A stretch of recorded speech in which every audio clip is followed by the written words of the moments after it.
Hey, I'm Matt. I'm part of the team that operates Starfish Mission here in San Francisco. Starfish Mission is a blockchain community space that supports entrepreneurs and innovation in blockchain and other peer-to-peer technologies. I'm sitting down here today with Jan from Nervos Network.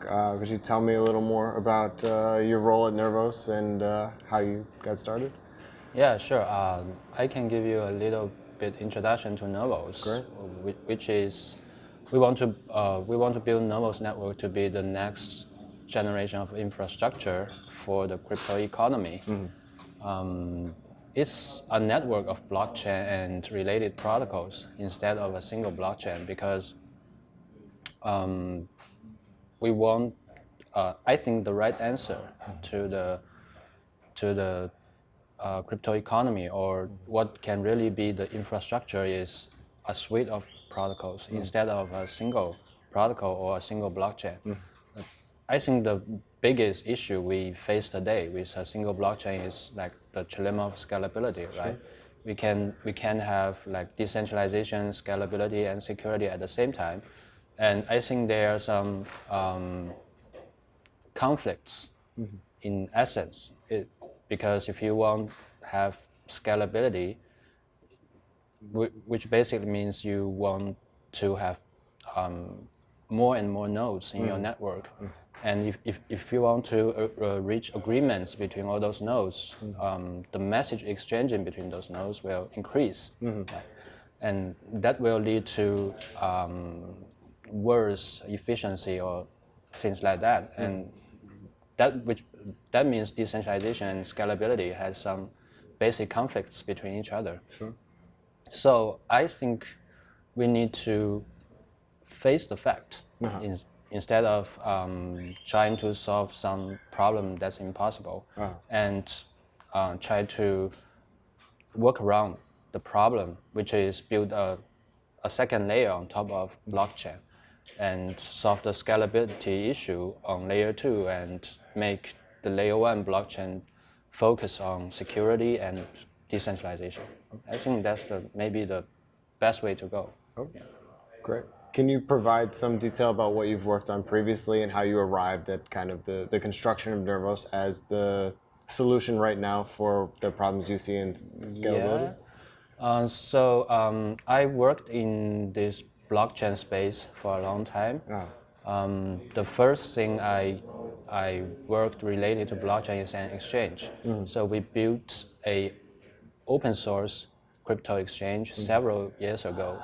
The name of the exchange is Pisho.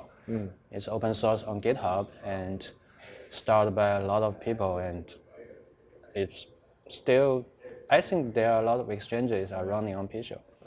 And then we started to build our own permission blockchain, because at that time we think the fastest way to make people adopt blockchain technology is to deploy blockchain into a permission. Yeah, because at that time, I think the fastest way to make people adopt blockchain technology is to go for banks and like help them to reform their business on blockchain. So we built our own permission blockchain product named Cita, and work with banks in China to experiment all kinds of like proof of concepts project. And we also built a mining pool during that time.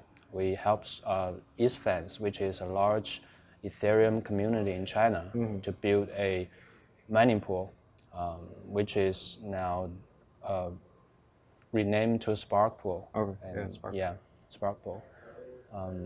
So we also have co-founder in Nervos team who started a mobile wallet company years ago and make it the most popular wallet in China. Which wallet? I'm Token. Okay. Yeah. Do you use I'm Token? I do. It's great. Wow, I would cool. suggest everyone use IM Token. It's a great wallet. It feels good. Yeah, it's very straightforward for people that are new to blockchain. Yeah, you should definitely should try that. So that's what I did before start the Nervos project. Okay. So we got a lot of experiences in this space. We know how exchange, wallet, mining pools work. Yeah. Right. So I think it's really important to like public permissionless blockchain because you need to understand the dynamics between components in this ecosystem Yes. and the blockchain. You need to understand the relationship between them. So when I was working on all those previous projects, I'm always thinking about the question that what is the infrastructure that in future will look like to support all those crypto economy. And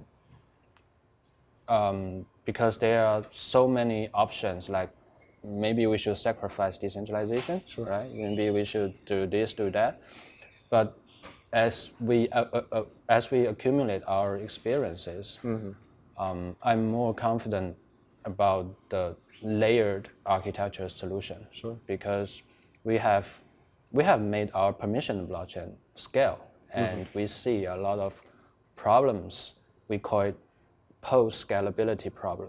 Like once you solved scale issue in layer one, what's the problem you will face at that time? Okay. Right? You will get bloated state, right? Like terabytes of state will be required for a simple full node. And how to solve that problem? You will face more and more complex problems. So we are more confident about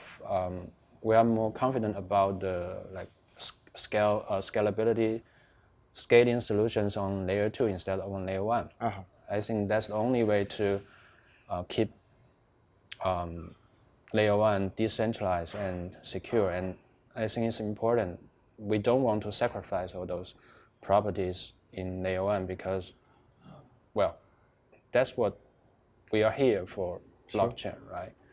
So yeah, I think that all those experiences help us understand what's the right direction to go. Then we started to really think about if we want to go this direction, what should we do? What kind of layer 1 blockchain should look like? Because now you'll find that you are thinking in a big picture. Like it's not what kind of blockchain like users want. The question turns to what kind of blockchain should look like in this layered architecture. How can we make it to interoperate with layer 2 more easily?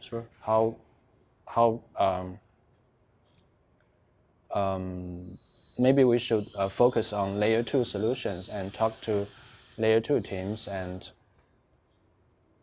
maybe they are the clients or they are the users of this layer 1 blockchain. Instead of like dApp users, that's different audience to your solution, right? Can you provide more? I know you talked about certain design considerations at layer 1. So I know you guys are using POW and Nakamoto consensus, while say Ethereum is moving to proof of stake.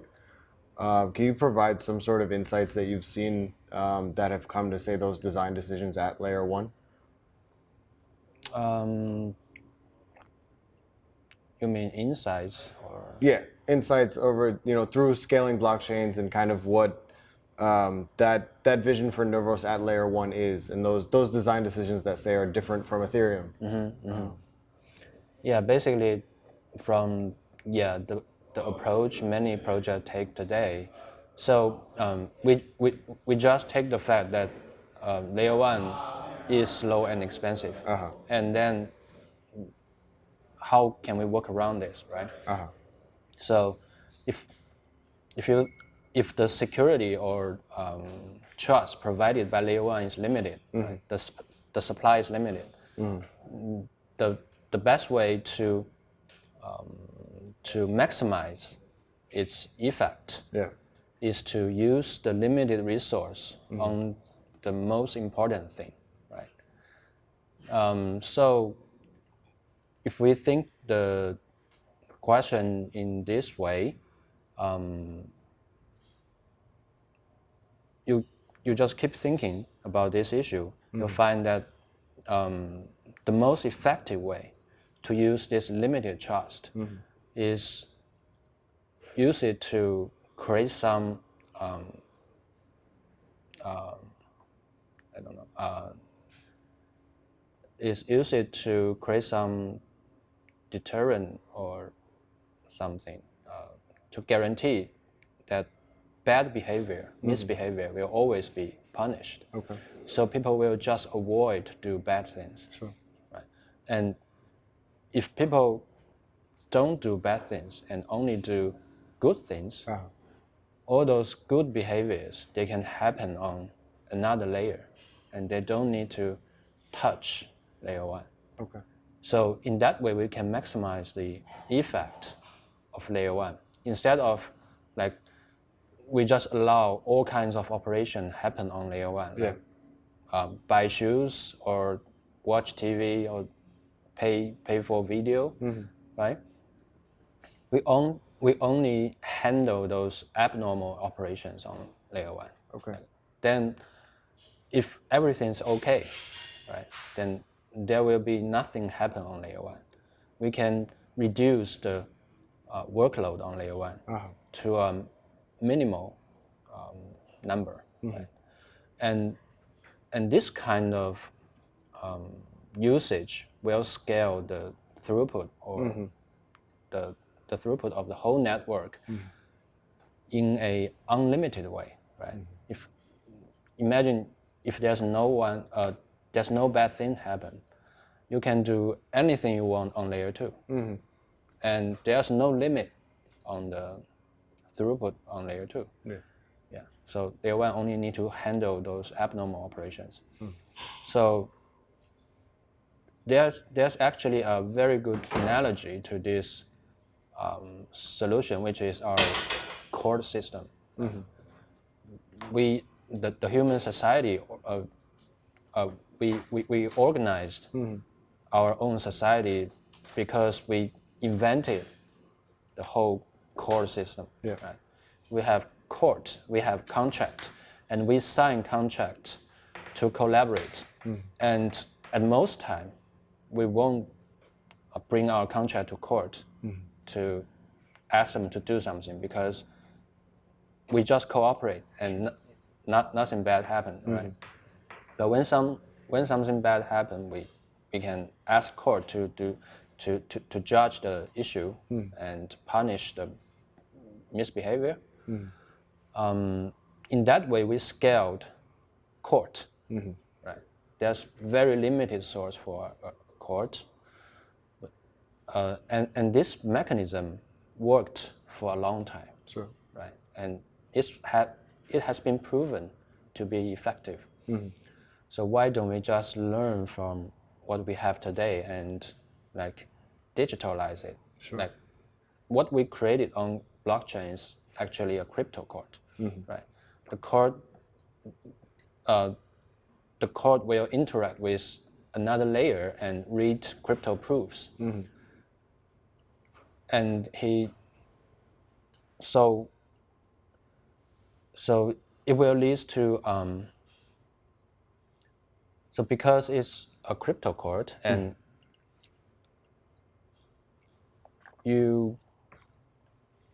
because it is a crypto court and it needs the ability to understand crypto proofs, to verify those proofs.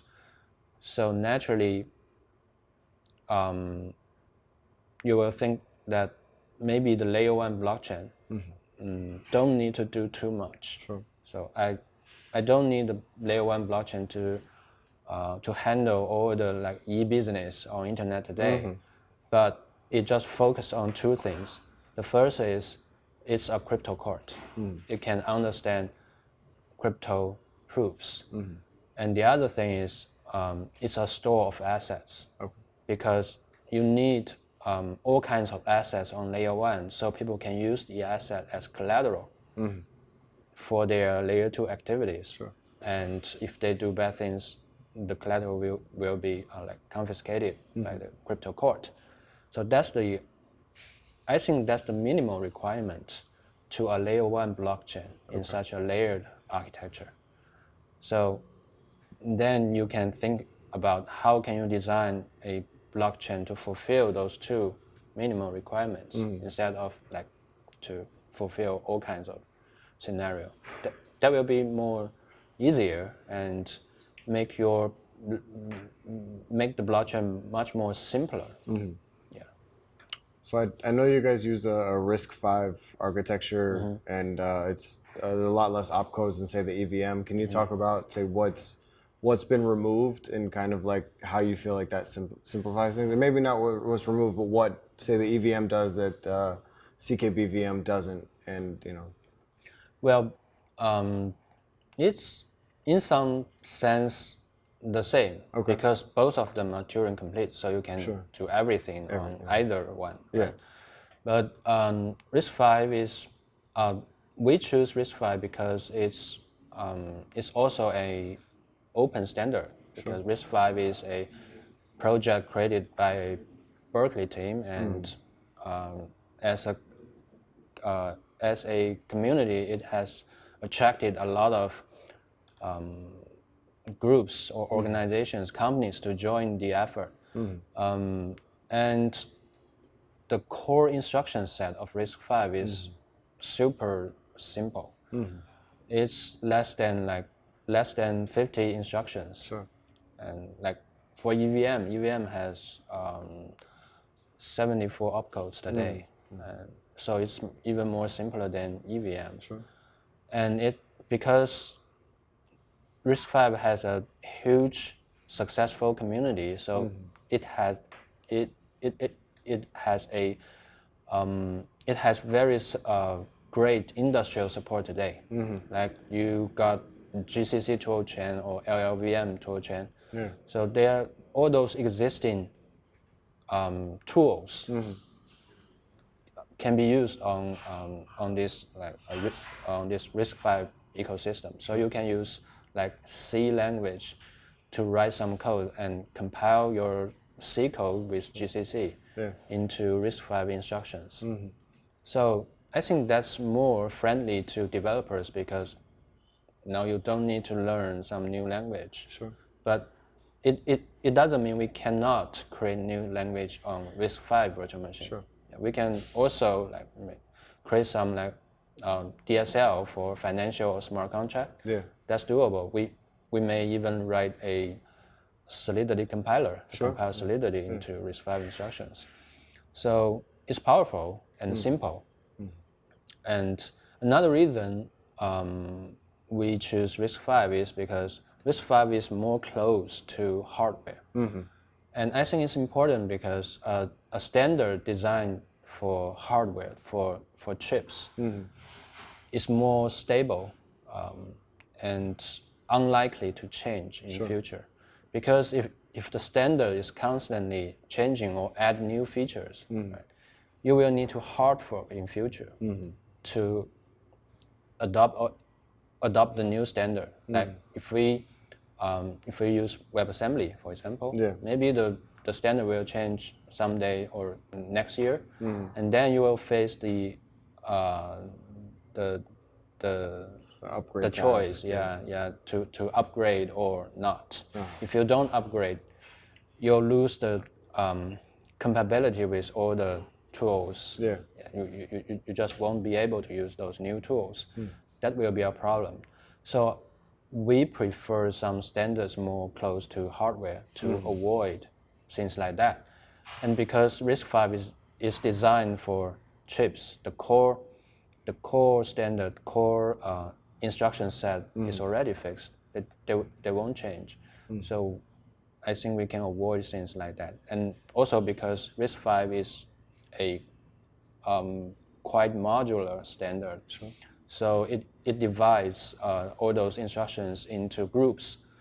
So even if we want to add some new instructions, there might be a new group of instructions. So we won't modify the current group like instructions for integers.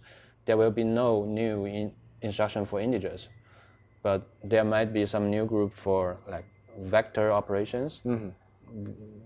That's another story. We still don't need to modify our current VM to hard fork our VM. So we talked a good bit about scalability. Can you talk about kind of how all the existing scaling research may be integrated into Nervos, or how it may apply, say the sharding, state channels, plasma, side chains? Yeah, so as our first step, we are looking at all kinds of layer 2 solutions like state channel and plasma. I personally spend a lot of time on plasma because I think the idea is pretty interesting and solid. Sure. And it looks promising, and there are a lot of researchers are working on this. Sure. And yeah. But there are still a lot of there are still some problems with plasma. We only figured out how to work with like UTXO chains at this time, and we don't know how to do smart contract on plasma yet. So yeah, that's the research we are doing now. We are also spend a lot of time on state channel, because if you want to get better latency, transaction latency, state channel is the solution to go, right? And yeah, that's the most two solutions we are looking at now. And I think sharding is interesting, but it may face more difficulty than layer 2 solutions at this time. So we don't consider sharding a lot, but we do have some preparation in layer 1. By preparation, I mean the cell model in CKB is more suitable for sharding, because if we want to process transactions in parallel, a basic requirement is you can detect the dependencies between transactions in advance, so you can route transactions to different processors, to different shards, right? To process them in parallel. And like transactions in CKB or in Bitcoin use the inputs-output structure in transaction. They are more friendly to parallelism, because the transaction just explicitly express the dependencies between transactions. I can see two transactions use the same input, or they like lead to they use the same input. So that input's already been spent. Yeah. So the transaction dependency detection will be harder if you only have, like, I call it event in transaction. Because just a balance that you're going to change. Yeah. So if we want to go sharding in future, I think it might be easier with like input-output transactions. So you mentioned the cell model. Can you kind of describe succinctly for anyone who's not familiar with how Nervos is approaching that, what a cell looks like and how that plays into the ecosystem of the blockchain? So cell model, in one sentence, is basically a generalization of UTXO. Okay. Because UTXO is focused on UTXO only focuses on integers, like the amount. The amount, yeah. How many coins? Yes. Yeah. So UTXO is actually a sharded balance. Yeah. Right. So you have many UTXOs, and the accumulation of all those UTXOs is the balance of your account. Yeah. So if we do the same thing for smart contract state, right? We have many sharded small state for for this smart contract, and this small sharded state is what we call cell. So we just turn the amount in an UTXO into arbitrary binary data. Okay, and we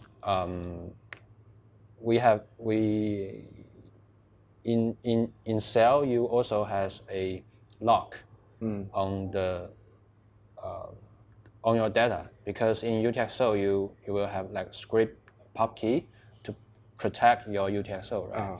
Then in cell you will have like we call it lock script to protect your state. So basically a cell is a small piece of data with a lock, or you can call it a small piece of state with ownership, because the lock script means someone owns the state, and only the owner can update the state, like only the owner can spend an UTXO in Bitcoin. And then we have CKB transaction, like Bitcoin transaction has inputs, outputs. So you have inputs reference to previous cells, and you have outputs, which is the new versions of those previous cells. So you use transaction to update the states in those previous cells and create new version as outputs. In that way, you can update the states in CKB, and the lock script in cell will protect all those states and like authenticate user and check if you have the right to update the state. And you can express all kinds of logic in the log script, and the log script will be run on CKB VM. Could one cell own another cell, like a kind of like a smart contract, how one contract can call another contract? Yeah, one contract can, you can apply multiple contracts at the same time in a single transaction. Like in a single transaction, I may update states from several contracts. Right? And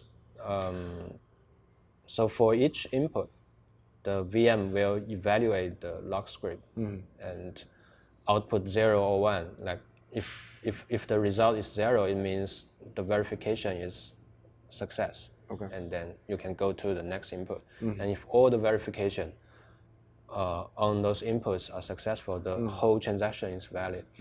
And all those inputs can belong to different smart contracts. So you can bind updates to multiple smart contracts in a single transaction. In that way, you will update all those smart contract states in a single transaction.